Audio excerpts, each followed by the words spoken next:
The following production is part of the Play Some Video Games podcast network.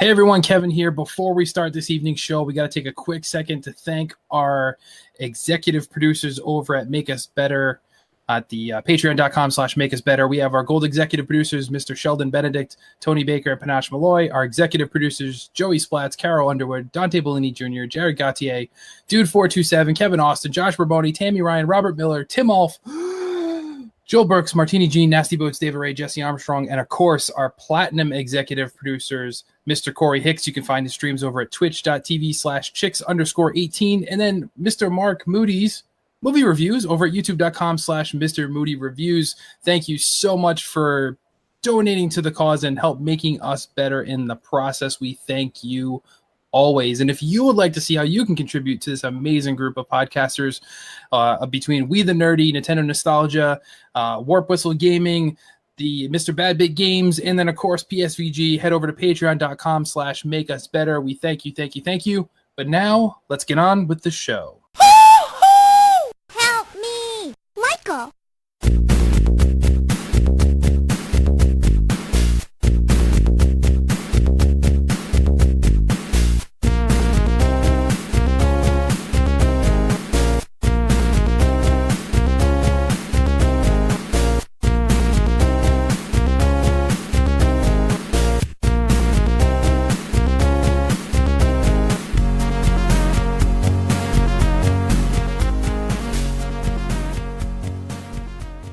All right, everyone, the bell has rung. All the children are in their seats. Get out your workbooks because you're about to get schooled, because this is Arcadia Academia. Hey, everyone, it is I, your host, Kevin. With me, of course, is my partner in crime, Caro. How are we doing tonight? Good. Let's get schooled. Let's get schooled. So tonight's game is, it's a special game. It's like a cult game. Like, I mean, I don't know. There's some people that swear by this game. It's like the best. I owned it on Genesis when it was, the thing. But it I don't know. It's something. Yeah, everybody knows it, but not everybody likes it, I would say. But tonight's game is Moonwalker.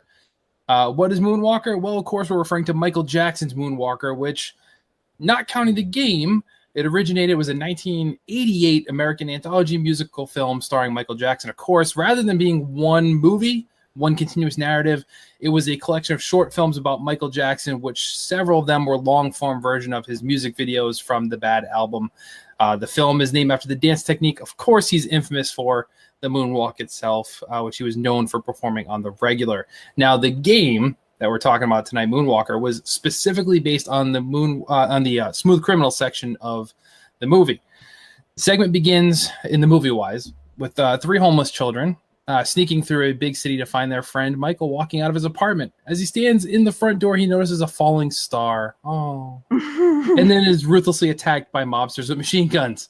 The film then backtracks to show Michael and the children playing in a meadow in happier times, which in hindsight is really, really creepy. It is really creepy. Their dog Skipper runs away, and Michael looks to look for the dog. They uncover Mr. Big, who is played by Joe Pesci as the main criminal. All sorts of shenanigans ensue, but basically he kidnaps the kids, and Michael Jackson goes on a spree to rescue them. The story then jumps and returns to the shooting star. So the mobsters are gunning down Michael Jackson. We think all is dead, but unbeknownst to them, Michael Jackson wished upon that star, and he was teleported elsewhere. And then went on his dance-ensued revenge streak to reclaim the kids and save the day, which ended with a really, really weird thing of him turning into like a Transformer robot, which was never explained as to why this happened. It's in the game, and that's what matters. That's true. It certainly is in the game. It still doesn't make sense in the game. But yeah, basically, in the end, Michael Jackson escapes. The kids are saved. He turned into a spaceship, and, all is good. So in typical Michael Jackson fashion, absolutely weird. But we all remember, I think, if anything, you may not remember the whole Moonwalker film, but I think everybody remembers the iconic Smooth Criminal video with everyone in the zoot suits, the mobster hats, and they're doing the whole lean thing, which was awesome. And then you found out how they really did it, and it made it so less awesome. But hey, it's okay. It was still really cool at the time. And I remember as a kid, like, it was amazing. The funny thing is, they say with the Moonwalker anthology is that the songs that it's shaped around. So in this one, it's Smooth Criminal that this portion was shaped around. That the song was explaining the story. Right. There's no Annie in Moonwalker. So Annie, you're okay. No, there's not. There's no Annie. So who is he talking to? This makes no sense whatsoever. Maybe the girl's name was supposed to be Annie instead of Katie originally. I guess. But yeah, I don't know. Maybe all the little girls in the game are all named Annie. Maybe. Oh, we'll get to that. We'll get to that. So, Caroline, what is the story then of the actual game versus the movie? So the game is based off of the short film so far as you are rescuing the kids, which is literally just the same girl sprite. You open the door, you open the car trunk, and she screams, "Michael!" And she runs off with her teddy bear. So you collect like all the kids in each level and then defeat whatever boss barrage that Mr. Big sends out at you. And then you go on to the next level and finally end up defeating Mr. Big. The weird thing you forgot to mention is whenever you rescued a kid, somehow you reclaim some health. Oh, yeah. Well, that also creepy. That's just something that I did. Golly.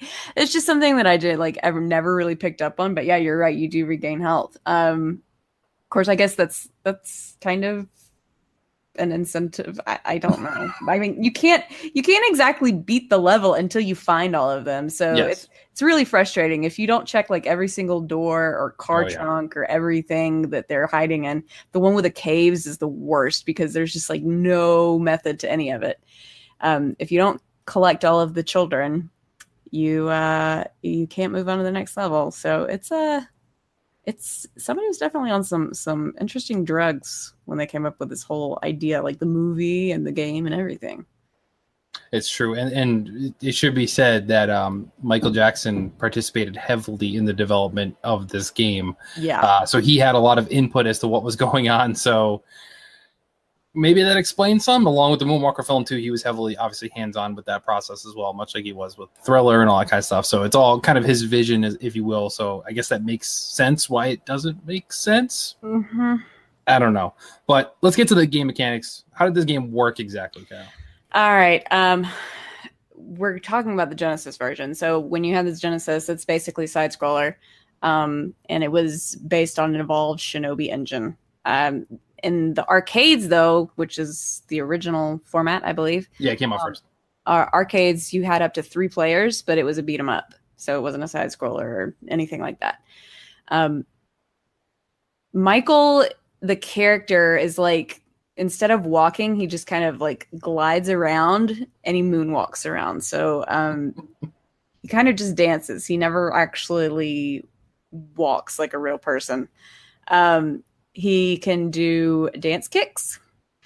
And every time he does, his turn around with a hat, and he goes, "Woo!" That kind of thing. And then you've got the signature crotch grab. Which didn't do anything. It didn't do anything other than just make him grab his crotch. Like taunt and smash or something. I don't know. But yeah, in terms of just useless kinds of things and for movesets, I'd say that takes the cake. When he's not walking around or gliding around, dancing and stuff, he can fight people actually with his dance moves. And he can actually kill off like en masse all of these enemies that are on the screen just by like starting a dance sequence. And so they'll all like dance to Thriller together and then like they'll all just drop dead. That's and then there's the Smooth Criminal one where they all do the lean forward and then they just drop dead. So yeah, dancing is the way to beat the game, apparently. Dancing and saving children.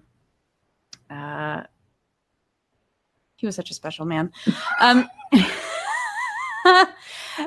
then on top of that, his chimpanzee named Bubble, he's actually in the game. He makes a little cameo, but he only shows up like at the end of like each stage when you've gotten all of the kids. The only purpose that he serves in the Genesis version is he gets on your shoulders and he's pointing you in the direction that you need to go to defeat the boss dudes. Which is funny because in the console version, it's just a side scroller, so it's just Yeah, I know. Straight ahead. Yeah, it's just like just go straight ahead. Just keep going that one direction you can go in. Yeah. Well, some places like they have multiple like tiers, so like you're going up or down or something. I don't know. Yeah. But in the arcade, he lets you transform into the giant mecha, the robot. So that is actually different in the Genesis version. You can still transform into the mecha, but you have to look at the shooting star at like the right exact moment. And I've never been able to do it, but it's really cool. Like I've just never been able to like press A at the right amount. Like the shooting star in the background just is very random. So it's I'm sure the speedrunners know how to do it like immediately. Oh, sure. And then what would we have without music and Michael Jackson together? So we've got the first stage is Smooth Criminal, obviously, because you start the game by throwing the dime, and the dime goes into the jukebox, and Smooth Criminal starts playing. The next stage, or the World 2 stage, is Beat It is playing in the background. In the third stage, you're in a graveyard, and instead of Thriller playing, I guess we'll talk about in a bit, Another Part of Me, which is not exactly one of his best known songs. But No, not at all. That one's playing instead of Thriller. I mean, like there's zombie monsters and everything that you're supposed to be beating, so it doesn't really fit. Which also never happens in the film. There's no No. And the fourth one, which is I think the one with all of the caves, Billie Jean is playing. And in the last stage, it's Bad, which is the name of the album. So he kind of had like all of his greatest hits except Another Part of Me on this one thing from Bad. I mean, like considering that it had only been out for, when did Bad come out? In 1987? The game came out in 1988. Okay, yeah, but the album, I mean, yeah, like, it would have been 87, 88. Bad came out in 87 or something. So I mean, like you're only talking about like a year, and he's like got all these singles already. He's like, I'm just gonna put all of them in the game. So. Yeah, maybe he's a brilliant marketer. Give him that. You know what? Didn't Another Part of Me come out on Bad? Yeah. That's probably, well, no, Billie Jean wasn't on Bad either, was it? Okay, so why would you put? I was about to say like all the songs were from Bad, but no. Okay. Nope. Well, yeah, it's an odd scenario, but yeah. So there was no zombies in the Moonwalker. Bubbles was not in Moonwalker either, so that was another weird entry. Bubbles was in the sequence before, like where he's running away and or he asks like, as the kid version, he's like, "Where's Bubbles?" And they're like, "Bubbles is in your trailer." And then he like becomes an adult again, and then he does the rabbit sequence where he's riding I don't remember the name of that one, but. It's so weird, everybody. If you have no idea what we're talking to, movie is just... You can find it on YouTube, actually. They have to break it down to the different segments, but you can find the whole film on YouTube now if you're really interested. But the movie is just like an acid trip without having to take acid, pretty much. Yep, it's right on par with Captain EO from Disney. Like, it just doesn't make any sense at all. But, yeah. It's crazy. Yeah. So let's get to some fun facts about this. So we talked about the arcade version, the Genesis version a little bit, but before any of that happened, there actually was a PC version. Now, the PC version was made by a British developer, US Gold, which is ironic. It's a British developer, US Gold. Doesn't make any sense. But nothing here makes sense this evening for sure. This one was a top-down game, like old school GTA style, and followed the different segments of the film, so it was more than just a Smooth Criminal section, but it bore very little resemblance to the more popular games developed by Sega, who developed both the arcade and the Genesis editions with Michael Jackson's cooperation. Now, so we talked about Thriller here, and the reason Thriller wasn't in had to do with some licensing issues. As far as being able to share that because of the mini movie they made when they did that music video. So it's like a lot of people own Thriller versus it being like just Michael Jackson, where all the other songs that were on there was like, hey, they're mine, I'm putting them on there. This one was like a cooperative thing. So it was a little bit different. But a collector last fall actually, says he found a cartridge of Michael Jackson's Moonwalker for the Sega Genesis, which has Thriller in it. Yeah. In that stage with the zombies. So it makes a whole lot more sense. According to him, he found it at a flea market for $20. It was just identified as like a prototype Michael Jackson's Moonwalker. So obviously the person who had it had no idea what it was, because you would charge more than $20 for a prototype of any game. Doesn't matter what it is, you can sell for more than $20 for sure. But yeah, he found it and he posted videos up on YouTube. You can find them where you could see it playing, and some people called it fakes, but then he showed the cartridge itself and the way the files are uploaded to it, and it seems 100% legit. So it seems like it was intended, which makes a heck of a lot more sense based on the way the game was created. But obviously it must have been a last minute thing where they had to pull it out. It's going to be one of the greatest finds at a flea market ever. Like, I just went to the flea market this past weekend and it was a total bust. There was nothing there. Yeah, props to that guy. I think he actually like singled out the music from it so people can just like have the track to listen to, which is pretty awesome because it's a really good version of Thriller. They're all good. That's the thing with the music in this game. The chiptune versions of all these are so good. And I loved the sound system on Sega. Like the games that also like came jointly on Sega and this Super Nintendo. I almost always lean towards like the Genesis version. I don't know, it's like that down bass, you know.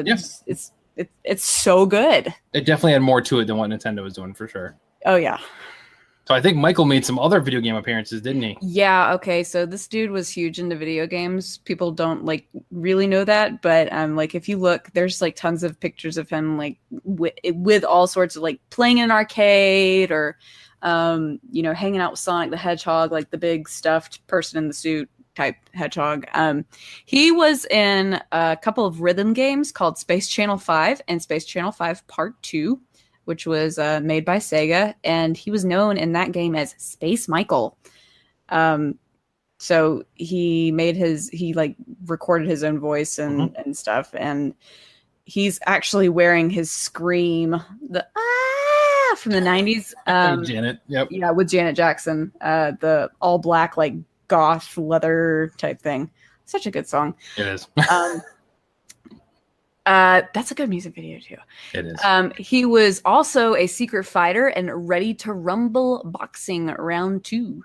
And he had the sparkly white glove just on the right hand. Yeah, it was amazing. He had the red glove, and they're both boxing gloves, but like one was red and then one was the sparkling white thing. He had his sunglasses on. He had the long, like kind of curly hair. Going down with his beaded jacket, you know, like that kind of look in Ready to Rumble, which was awesome. Yep. He so in terms of cameos, that's the only things that he was like actually in. So he kind of had like, was that on Sega too? Was the Ready to Rumble boxing? Okay, so like he and Sega kind of had like this thing going on. And to add to that, like this is probably going to be eventually, I want to do Arcadia Academia on this. It's just he was such a big fan of the Sonic series that they actually brought him on for music in Sonic 3.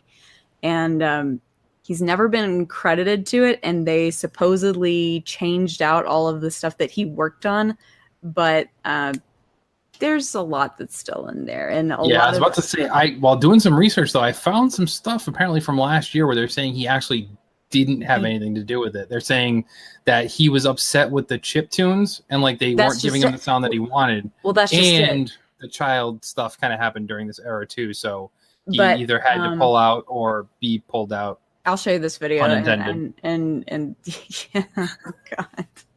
There's like this 30-minute video where this guy goes deep into it, like over 10 plus years of research and stuff. And he's actually interviewed some of the guys that were on staff with Sega doing the music at that time, and ended up being songwriters and producers that worked with Michael Jackson on his other stuff. So kind of you know, some obvious stuff there. But yeah, that's something else that I'd like to talk about eventually. Yeah, it's definitely worth talking because there's a lot of controversy and skepticism around that, but it seems all fingers point to he definitely had a hand in that, a gloved hand in that. In 2010, though, he also had an Xbox Connect game, the Michael Jackson Experience. I remember when this came out. Dude, it wasn't just Xbox. I own it on the Wii. Are you kidding me? No, that's right. That's right. It was, yeah.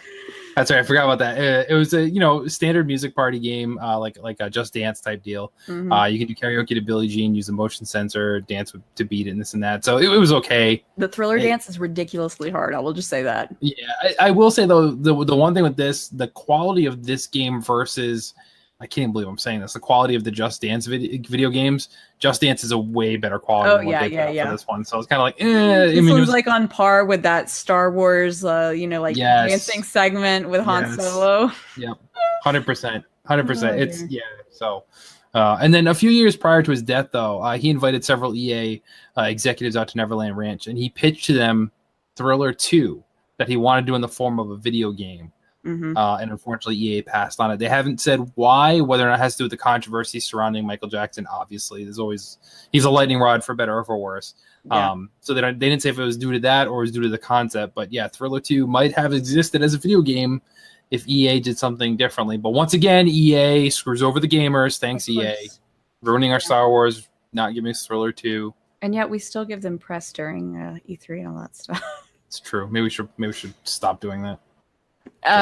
Was it a few years prior to his death? Because after the whole court issue in 2000, he died in 2009. So in 2004 and 2005 was when all of that the trial happened and stuff. I thought he never went back to Neverland after that. He didn't want to ever go back and be associated with that again or something. I don't know. All I could find was it said a few years prior to his death. It didn't give me a date. I guess EA's only spoken about it briefly after Michael died. So it wasn't even something they discussed when he was still alive. So it's kind of out there, yeah. It's kind of interesting that we're talking about this just a week or so after the 9th anniversary of his death was last week on June 25th. Oh, that's right. That's right. So I mean, just kind of. Hey, we didn't pick it. They voted. I gave them 2 options. They picked voted. Yeah. So I mean that's kind of it. There unfortunately isn't a ton of history around this game other than the legendary music, Michael's involvement in it, which let's be honest, that's very, very unique during this time frame to have an artist actually involved in the development and storylining and everything of a video game.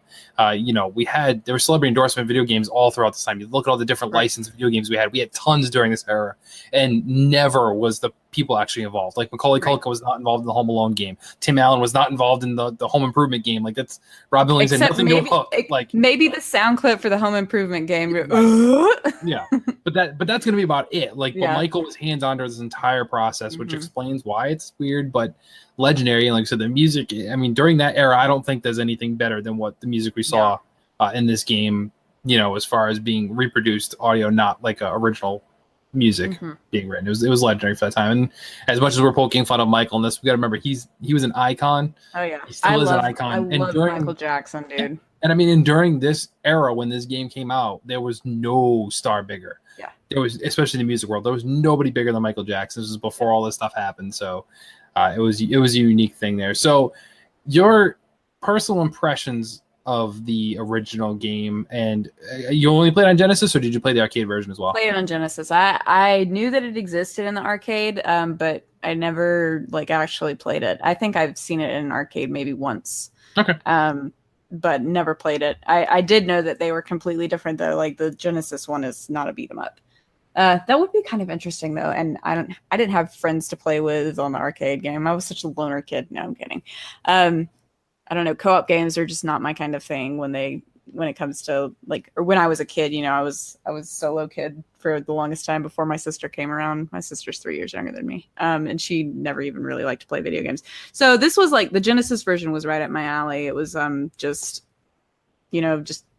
walking around doing that. Every other game that I owned on the Genesis was pretty much just a side scroller and smack around the enemies and stuff like that.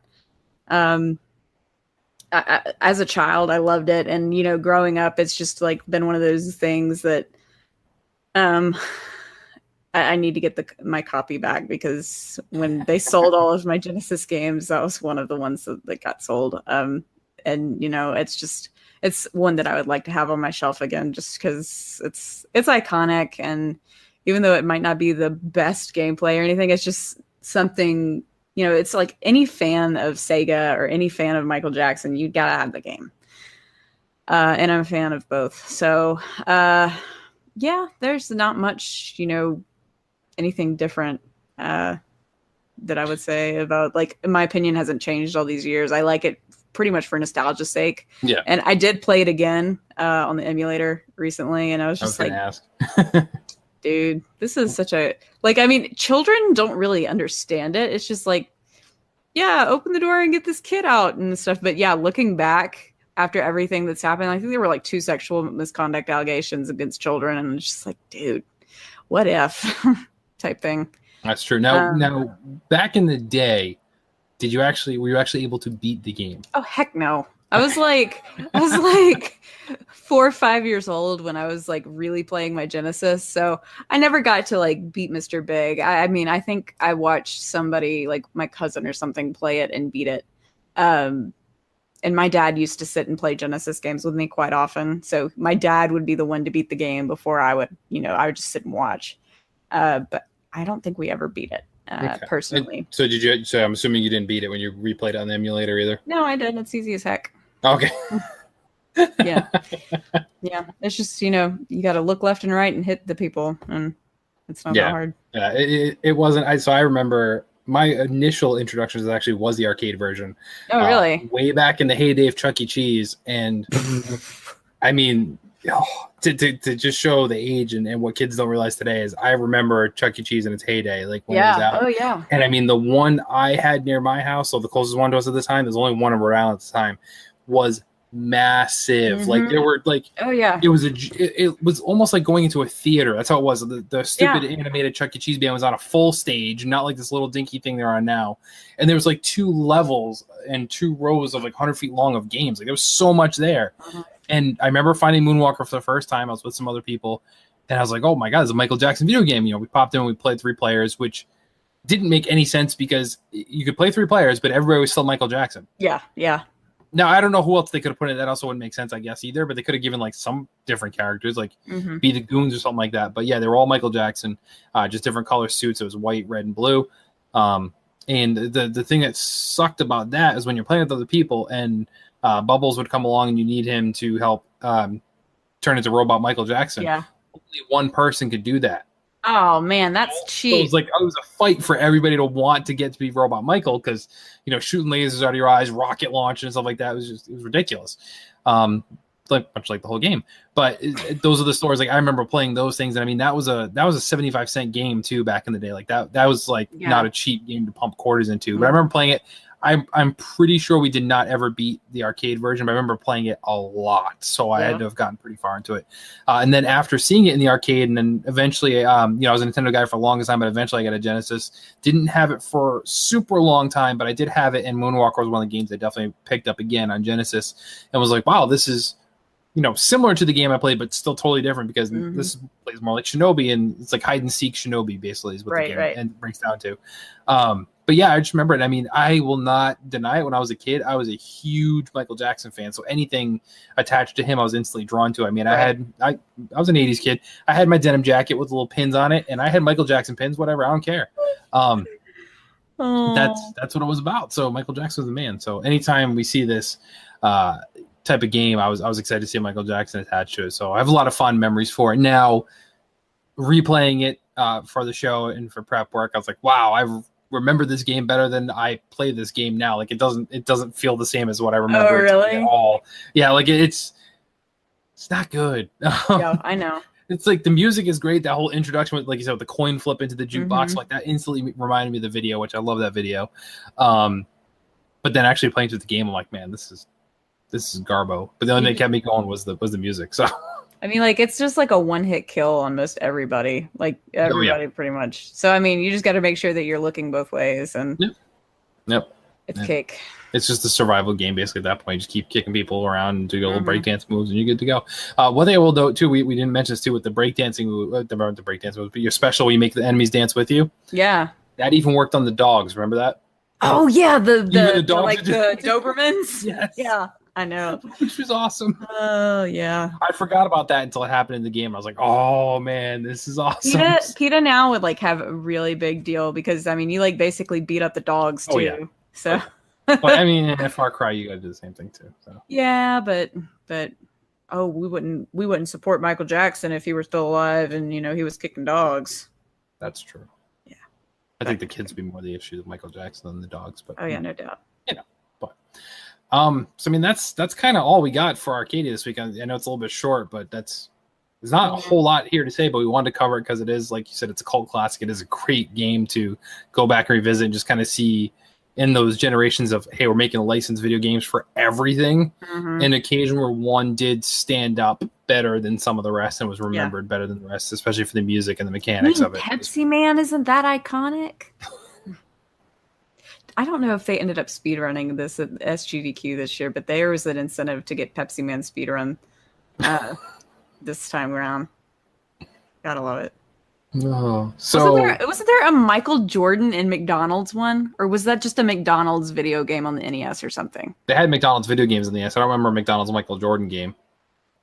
Okay, maybe I'm just thinking of Michael Jordan and his They did a McDonald's affiliation or something. Well, they did have Michael Jordan versus Larry Bird, and they had those McDonald's commercials. Right. So maybe you're confusing That's like what I'm that game probably came out confusing and the them McDonald's with. thing. So yeah, Yeah. I mean they definitely had things, but that in that era, it's crazy to think during that time frame that more games were licensed video games than actual original video games. Like everything was just like, hey, it's got a video game.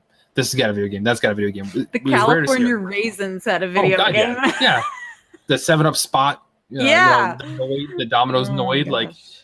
we should have an episode on licensed like product video games. We should do an episode on that. We should totally. And just kind of tear through a whole bunch of them. So that'll be fun. Yep. But yeah, so I mean that's kind of all we got for Moonwalker. So Caroline, it's your turn. So how we doing it? How we doing it this month or next month? Rather? We really liked the poll. I think we got a lot of feedback from it. We had quite a lot of people. We had a lot of votes on and it. it was really, really close. I mean, Yeah. like it was within like a few percentage points that Moonwalker got it. We will eventually come back to Maniac Mansion. What I want to propose this time is not exactly as retro as we've been going. So this is like towards the late 90s, maybe early 2000s. And I've got two games that are both kind of in that area. And they're both on PC. Okay. So would you rather us talk about the original Roller Coaster Tycoon or the original The Sims? All right. So those are two of my very favorite, like when I was just getting into middle school type video games for PC, because I love PC games. I spent a lot of time with both of these games, so I am for both of them. That's good. I have the original Roller Coaster Tycoon downloaded from Steam, so I'm all for it. Perfect. All right, so that wraps up this month's Arcadia Academia. Thank you, everyone, for tuning in. If you're new from the Make Us Better community, we thank you for joining us and supporting us on the PSVG Podcast Network. We are a historical and kind of fun, facty type of show. We cover old games of old, nothing from the current gen or probably even last gen in most cases. I don't think we'll ever cover, so it's going to be older stuff. It's pretty bad when the original Sims is considered old. I know, right? But then you think they're on, 4 on the PC? 5 on the 5? 4? 4. They're on 4. Yeah, they're on 4 on the PC, but they've done so many games on the consoles and handhelds and spin-offs and all that fun stuff. But yeah, so that's it for us. Caroline, where can people find you and where else can they find you? Well, people can find me on the Nintendame at Twitter, at the Nintendame, I suppose. And I'm also on PSVG's Nintendo Shack. I'm about to go record that next. And whenever they want to have me on the regular PSVG show, I don't know.